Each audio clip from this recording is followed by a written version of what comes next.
Hey guys, how are you? This is Brian. Welcome to Philosopher's Notes TV. Today we're going to do Harv Eker's great book, The Secrets of the Millionaire Mind. You cannot see the cover.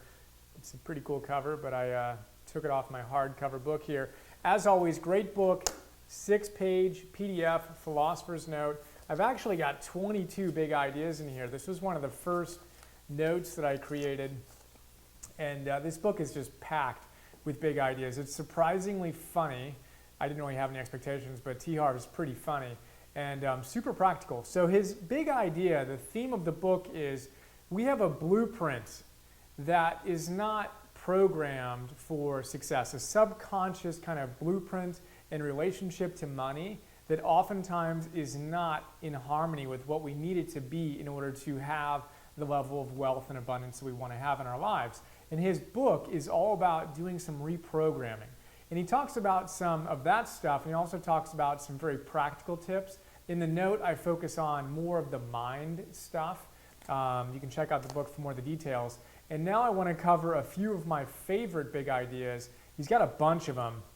So why don't we start with the idea of playing to win. He talks about the difference between playing not to lose, right? Oh, I hope I don't lose. I hope I, can pay the bills this month or whatever, versus playing to win, right? And imagine if you were playing sports and you're playing not to lose. You're playing tentatively, you're contracting, you're not really giving your all, right? Versus playing to win, you're just going for it and you're having fun. So I love that idea. And he also talks about that when he started one of his businesses that really led to his success, he committed to going all the way. And before, he had been distracted by other good ideas, and he never really committed, and he never really experienced any level of success. And he says, we've got to play to win, and we've got to stick to it. We've got to move through the challenging times and not be distracted by all the other fun opportunities, and just focus our energy. And he said he wouldn't leave this business that he had created until he was a millionaire or more, which is an awesome thing that just allows us to play to win, know what our target is, and move toward it consistently. Really cool idea. And again, the idea there is consistently. As you know, I'm a huge fan of diligently, patiently, persistently, and playfully doing what we need to do, living our truths, moving toward our outcomes and toward our ideals. And if we do that, we're bound to be successful. It's actually an adapted mantra from S.N. Goenka, whose Vipassana meditation I studied. Awesome stuff. Diligently, patiently, persistently. I like to add playfully, and we're bound to be successful. Bound to be successful. So there you go. That's a cool idea. He has another really good idea, fruits and roots. I love this one. So he says that if you look at a tree that's bearing fruit, the quality of those fruits will tell you a lot about the quality of the roots.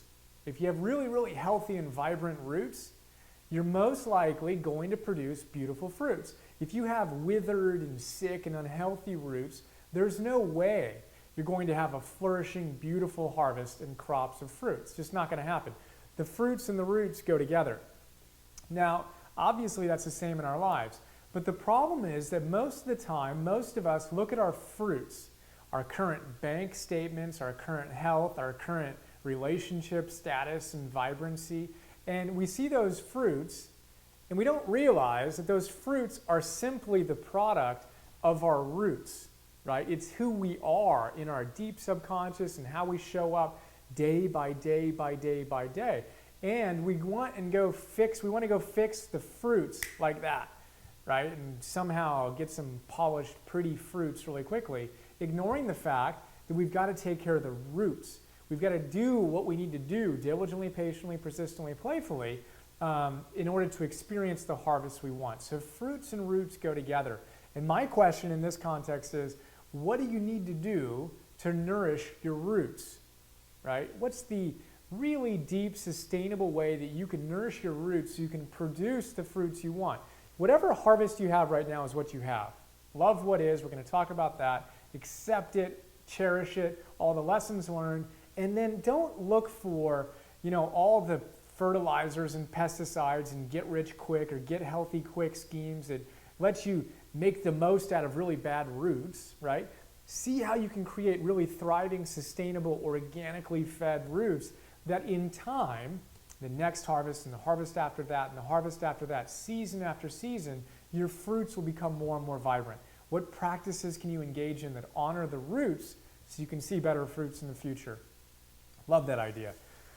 What else do we want to talk about? He talks about the fact that if we want our income to grow, we must grow, right? If we want our income to grow, we must grow. I love that idea. Byron Katie, we're going to talk about her when we do Loving What Is. She talks about the fact that the greatest stock market you can ever invest in is yourself, your own consciousness. And that's the whole idea here and the whole way that I approach wealth in all the notes and in my life is I want to have the consciousness that naturally attracts and manifests and circulates wealth. I'm not looking for the how do I get rich quick things and the short-term fixes. I want to have the consciousness that naturally brings those things into my life sustainably.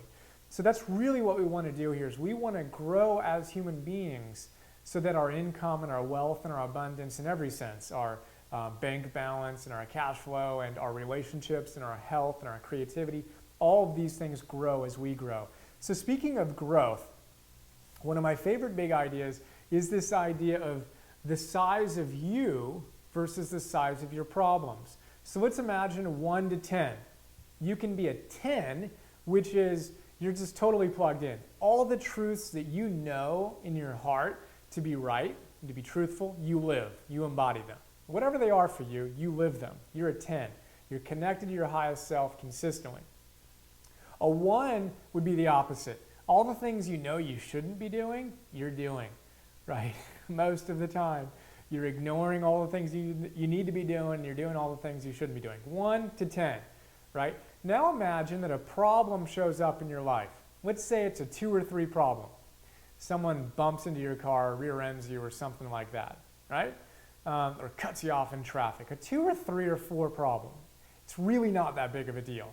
Now, you're going to think it's a really big deal if you're a 1 or 2 or 3 consciousness. If your character is a 1 or 2 or 3, you're going to think a 2 or 3 problem or a 4 problem, and certainly a 5 problem or a 6 problem or a 7 problem is a really big deal because it overshadows you. Now, this 2 or 3 or 4 problem, if you're a 6 or 7, is maybe a minor annoyance, but it's nowhere near as big of a deal if you were a 2 or 3. Now, if you're a 9 or a 10, this is just a non-issue. It's life happening, you know. Birds do what they do when they fly over your head on occasion. You know, people cut you off. It is what it is. Welcome to life. You're a 10. You're not thrown off track. But a 1 is. But it's saying more about our character than it is about the problem. So this whole idea of we need to grow, and as we grow, our problems really tend to dissolve. The things that we see as problems from this level of development are not that big of a deal as we move up. Does that make sense?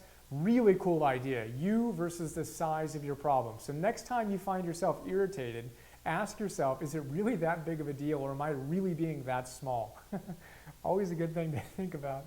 And the answer is if you're upset, you're really being that small. I hate to break it to you, but there's always room to grow and to see the best in any opportunity. So those are 2 of my favorite big ideas I wanted to cover.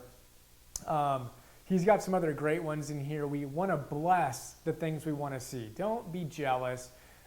Bless that which you want to see. If someone has a beautiful car or a beautiful body or a beautiful home or a beautiful family, don't get jealous or envious or critical. Bless them. Invite that into your life by blessing it. Really cool idea. He talks about the fact that your comfort zone equals your wealth zone. We've got to be willing to stretch our comfort zone if we want to increase our wealth zone. In the Pursuit of Perfect that we're going to do soon, we talk about we want to stretch. We don't want to get into panic zone. Comfort zone, stretch zone, panic zone. So we want to stretch our comfort zone, but not be kind of silly about it and get into panic overwhelm, but just a nice stretch. And as we do that, we gradually expand our zone of comfort and by association, our wealth zone. So there you go. Really quick look at a few of my favorite big ideas from The Secrets of the Millionaire Mind by Harv Eker. Hope you enjoyed it. Look forward to sharing more with you soon. Look forward to hearing what you have to say about it. See you.